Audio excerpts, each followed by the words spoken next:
রামহাটা গ্রামে এখন শুধু আতঙ্ক আর আতঙ্ক। গ্রামের বউ মেয়েরা কেউ বাড়ির বাইরে বের হতে পারছে না, সবাই ঘরবন্দি।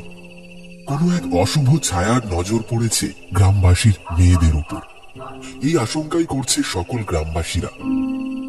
আর তার জন্যই আজকে সকলে জড়ো হয়েছে একটি আলোচনা সভার জন্য নরেনের চায়ের দোকানে। নরেন বলল, গ্রামে যে ঘটনা ঘটছে এটা দায় হয়ে যাবে গো খুড়ো। কোনদিন না আবার আমাদেরই মৃত্যু ঘটে।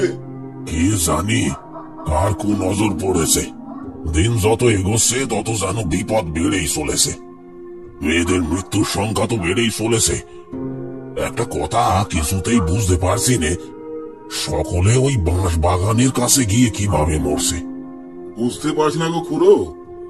আমার আবার এই 1 মাস হয়েছে বিয়ে হয়েছে। ওহ, বউ রেখে একটু ভালোভাবে কাজেও যেতে পারছি না।